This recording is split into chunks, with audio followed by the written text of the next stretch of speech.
Hey guys, it's Scott here and welcome to Leicester Till I Die TV, another weekly roundup for you talking about everything to do with Leicester, the start to our season, the next game that is coming up in a few days, as well as transfer rumours. Remember, if you do enjoy this video, please do hit the thumbs up button down below, subscribe if you want to see more Leicester Till I Die videos, and you can also check me out on my own personal channel with the links in the description. But without further ado, let's get into it. First things first, let's talk about transfer rumours and specifically incomings to the club. Now, I feel like we've been going on about this for weeks since I started doing these videos, but Wesley Fofana is in the headlines yet again. Apparently, we really want him, but we potentially aren't willing to pay enough. Whereas other places say we're expected to pay enough, but in a week or two, it's very confusing. However, the facts so far seem to be, depending on where you are reading things from, that we are very interested in signing him. We have bid, but it was rejected, and we are expected to come in with a higher bid, which is much closer to Saint-Etienne's valuation. Now, bringing him into the club would be a very nice acquisition. 19-year-old centre-back smashing it. Even though he hasn't played too much, he's shown his quality in the games that he has played. And so pairing him up with Cags, if we are going to play 4 at the back, or even if we play 3 at the back, those two as part of a 3 together could be a very desirable centre-back pairing. And so I would very much look forward to us potentially signing him. And whether it is spending 30 mil on him or 30 mil on someone like Tarkowski that we've been linked with, I think we're more likely to get him for that kind of money. However, another one that we have been linked with is Jonathan Tah, who those of you may know he plays for Bayer Leverkusen, but he's sort of fallen off a little bit in the last few years due to performances, but also injuries as well. However, we are linked with him. If we cannot get Fofana, we are supposedly going to try and get Jonathan Tah. So would be an interesting one. Not as much potential, but more experience is what you're getting with him. So very different sides of the coin. And I personally would like to see us really push to get Fofana. If we are interested and very excited about potentially bringing him in, just pay it. Just pay the extra few million and get the guy in. Next up, we've got Cengiz, who is a Turkish international playing at Roma. Now, similar to Jonathan Tah in a way, he was a bit more highly rated a few years ago. However, due to performances but also injuries, he's not done as well as he possibly could have, right? He was thought of as a massive thing when he went to Roma. However, it didn't really go as planned. He did okay, but nowhere near the levels that people thought that he was going to reach. Now, the good thing is that he is a left-footed right winger that is also very young. So he has a lot of potential to grow into and is nowhere near his peak or his prime just yet. So we could potentially get the best out of him. And that also fits the Leicester sale model of, or purchase model, sorry, of buying a player before they've reached their peak, trying to push them that little bit further, make them even better, and then potentially selling them on in a few years and making money, right? Profiting from it, then being able to reinvest that in a new young player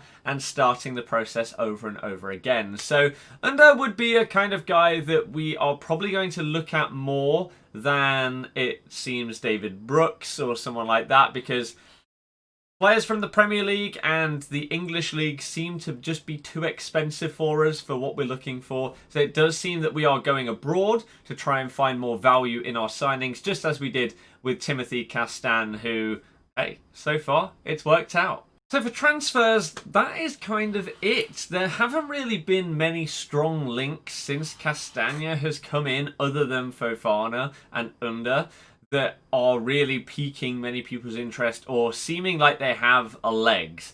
We have been sort of sporadically linked with a few players here and there, but nothing concrete. So what we're going to do is have a tiny little chat about the West Brom game. Now, obviously, we got off to a great start, winning 3-0 in our first game away from home as well. Perfect beginning. Joint top of the table with Arsenal. They are above us on alphabetical order. That is it. So we are technically second in the league. Great start. Now, the first few minutes, probably like the first 20 minutes or so of the game, I felt that We looked very dodgy, and I know that I said in the previous weekly roundup that I was a little bit worried about this season and I didn't know how it would go. Those first 20 minutes kept that worry very, very high. However, we then started to grow into the game and clearly showed that we were the better team. We had a couple of chances that we could have taken in the first half with Harvey Barnes, but then second half, we really found that rhythm. Timothy, Big Tim, coming in on his debut, lovely interplay between James Justin on the left, who actually had a very good game at left back. He does seem to be more comfortable over there than on the right, so maybe his long-term future will be at left back with him and Thomas interchanging. We'll have to wait and see. He played a beautiful pass into Dennis Pratt and then a lovely looped ball into the box just over Vardy, but Big Tim is there at the back post to nod it in and get that dream debut goal with the Belgium link-up play between those two. And it was really nice to see. He had a solid game. He looked very good defensively in the right positions, but also always was offering an option going forward. He spreads the play out wide and he tries to go at people. And you could see him getting into the box, not just for his goal, but other opportunities as well. And he seems a really exciting signing and seems like we're not going to miss Ricky P as much whilst he's injured, whilst Timothy is playing. Now, the question is, what happens when Ricky P is fit?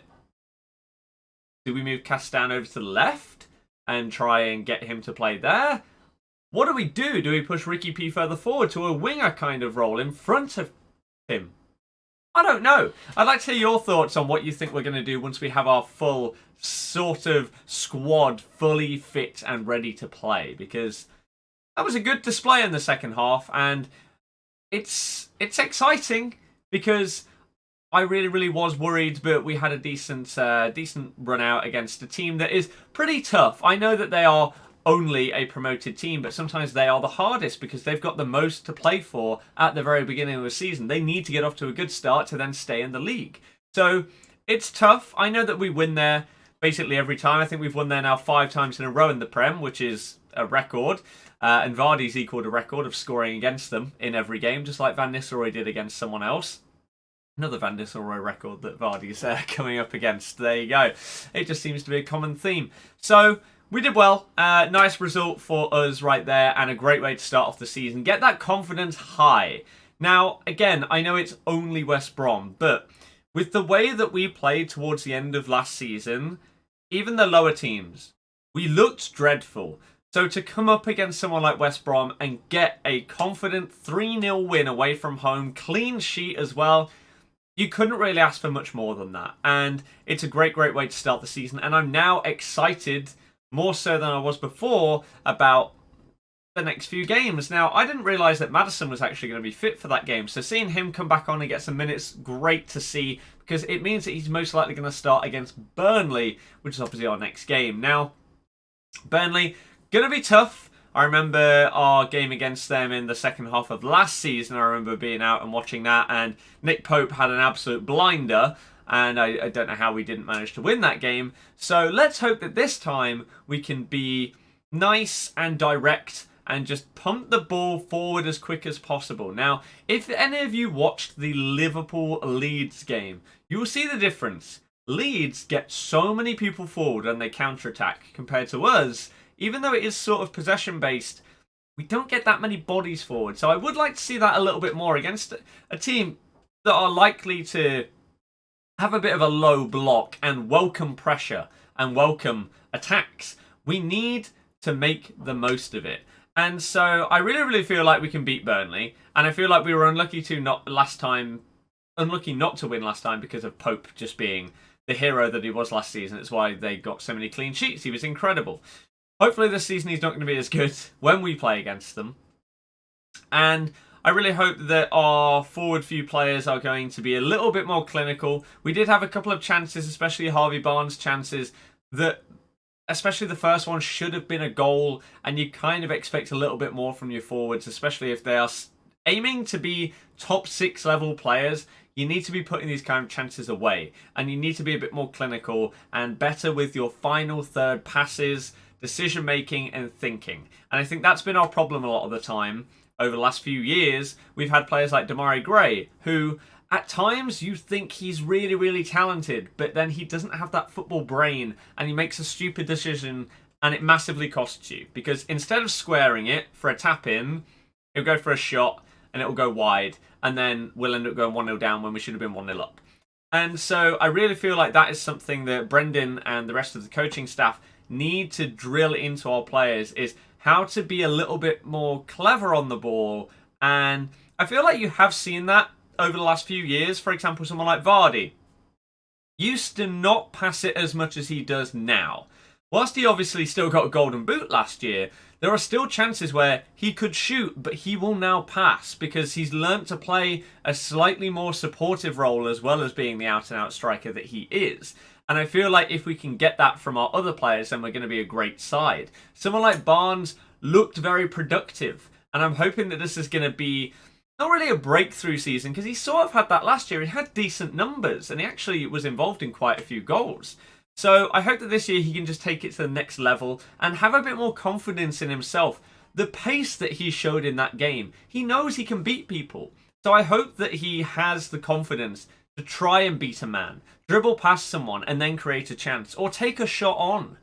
There are so many opportunities in football where a pass goes backwards instead of someone having an effort. And whilst sometimes it works out, there are so many chances where it's like, just have a go. Someone have a shot. You don't know what's going to happen unless you shoot. If you go backwards, you may not get another chance to shoot in the next few minutes, whereas you could have had that opportunity to strike.